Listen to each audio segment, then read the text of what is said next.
So I thought today it would be fun to do a bit of a lighting breakdown. I'm going to share all of the lights, all of the modifiers that all come together to create the look that you're looking at right now. Even though most of these lights are Aputure or Amaran, this video is not sponsored by them. Let's start off with this key light. This is the Aputure Lightstorm LS300X, and this is fitted to a Light Dome 2 to give a nice big soft light source. And this light is a bi-color light, so you can adjust the color temperature, and it's also compatible with lens-based lighting modifiers like the 2X Fresnel or even the Spotlight attachment. This light does have a couple of fans in it, and there is a bit of fan noise, but if you're willing to keep the microphone a little bit away from the light itself or add a little tiny bit of noise reduction in post, you pretty much can't hear it. On the opposite side, we've got the fill light. This light is an Aputure Lightstorm C120D Mark II. For the lighting modifier, I've got this Aputure lantern fitted. And the reason why I'm using a lantern is twofold. One is it's giving me a bit of diffusion on that light for the fill side, and also it's raising the ambience of the entire room just a little bit, just so it's not quite as dark in the background there. Now I do want to replace this light at some point in the future, and I've had this light for years and it's never let me down, but the disadvantage of this is because it's a bit older, it's not supported in the Sidus Link app. That means I can't control it or set up lighting presets using the Aputure Sidus Link app. There is a bridge that you can fit, and I've actually tried that, but it doesn't really give me the control that I want. While we're on the subject of Sidus Link app control, I just want to show you what I've got set up just so you can get an idea of what's possible. I'm just going to go back out, and you can set up scenes, and a scene is a preset collection of lighting fixtures or lights. So if I tap on this, this is already loaded, and here I've got all of the different lighting fixtures that make up this setup at the minute. You can turn them all off and on except for the 120D. You can set up presets, so I can quickly switch between all of these presets, different lighting intensities, different lighting colors, and I can really easily turn off individual lights for all of the fixtures. What that means is if you want to set up multiple different looks, maybe for different styles of videos, it's really easy to create presets. You can just tap a few taps and you've got a different look for a different emotion or different style of video. All right, what have we got next? Above me is the Lightstorm LS60X, and I use this as the top down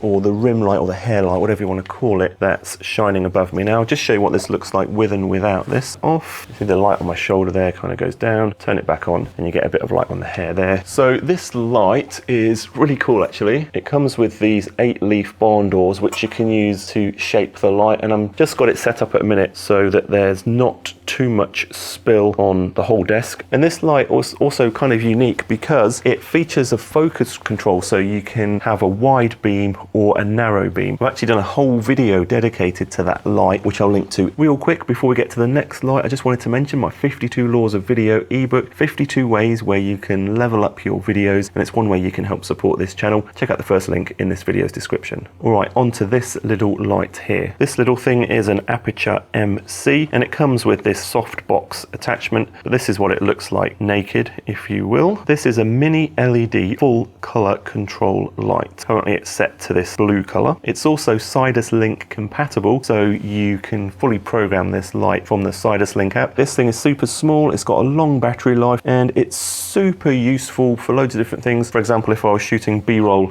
of my hand here, I could bring this light in as a bit of an accent or a side light, and I actually use it when I'm doing top-down shots. I've got a little C-stand arm up here, and because this thing has a little magnet on it, I can really easily attach it to that C-stand arm just to get a bit of extra fill light coming down from the top. I'll put links to all of the lights and lighting modifiers in this video's description. In the background, I've got a few accent lights, Amaran T2C tube lights. These lights are full color lights, and they also come with a battery, or you can power them purely off the mains. They're also compatible with the Sidus Link app, and I've already done a full video on these lights, which I'll link to in the description. You can see at the bottom there, we've got this long LED strip light. This is an Amaran SM5C. This is a really cool way to get a bit of accent lighting, and you can set it to pretty much any color you want. It's got multiple zones, so if you want different parts of the light to be a different color, you can do that. And of course, it's Sidus Link compatible, and I've done a full video on that lighting strip too. This look is created not only with lighting, but also with the color grading process. Watch this video next to learn my color grading workflow or pipeline to get this particular shot, and subscribe to this channel if if you're interested in making better looking, better sounding, or better edited videos. That's what we do here. I'm Jason Roberts, and hopefully I'll see you in the next one.